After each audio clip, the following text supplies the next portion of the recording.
This is something that I've been interested in because I've seen it more and more. And obviously from bigger artists, Taylor Swift is the one that comes to mind for me. She has been kind of rebranding the 2 albums she put out last year and, picking 4 or 5 songs from maybe one album and 2 or 3 from another and calling them, different collections, right? And making them playlists. They're just playlists.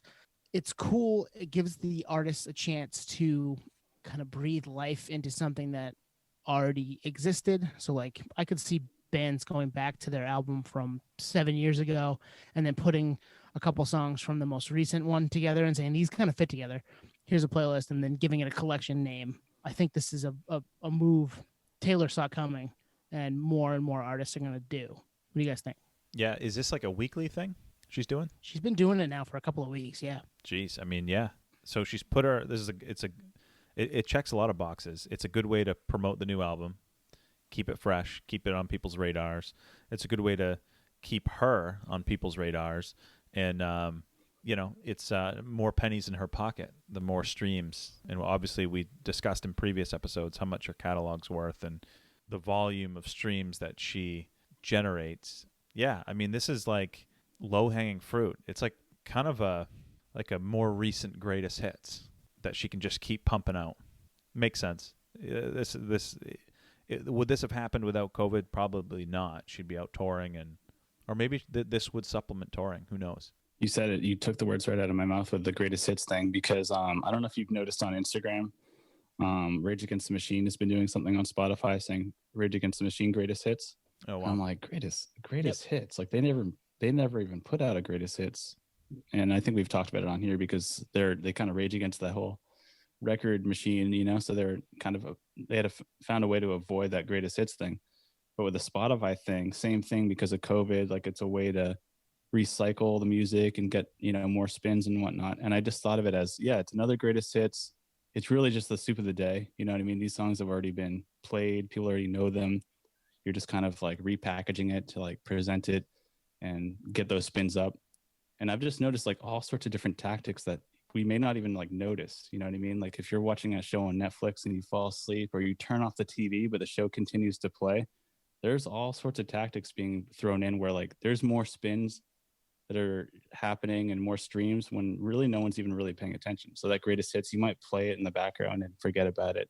Or like you already knew that song, or you already played the album, but because it's packaged as a playlist, you're revisiting it a third time or an additional time for that reason. So I think there's some merit to the greatest hits thing. I think there's also some merit to like dusting off some songs that maybe hadn't been, maybe needed a new life, and pitting them with songs that were already kind of big. I'm like, all right, here are these 2 songs that, did really well on their original stream when the album came out. And this one didn't do as much. Like, let's get some people listening to that one. Because maybe it was later in the album. Maybe it was just a song that never hit. And let's get those into people's ears too. Because this 6-song playlist is easy for a workout.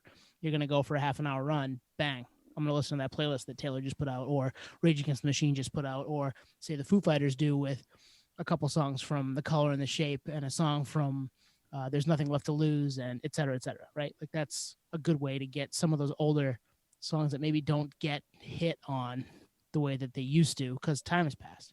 And there's so many angles with it, because you could go like Mood Booster Taylor. Like that could be the playlist, yeah. Mood Booster Taylor, or, the November fall kind of thing going on, or like the heavy therapy, there's different angles you could do. Like this is the summer, we do that every week. The summer feel good Taylor mix. Yeah, this is, I don't know. I think other people have done it, but she's Taylor, so if she does it, she kind of dictating the market, right? She can exactly. So now she's the blueprint. So now we're gonna get like, summer 9-inch Trent Reznor summer edition playlist or something. I think all of those are winter fall songs. Or pandemic. And you bring up a good point. You bring up a good point with songs that didn't maybe get the time of day. I'm just relating it to my own job. So we run a thing called gap reports, where certain markets aren't performing compared to other markets. So we put an additional focus on those markets, to kind of get them up to speed.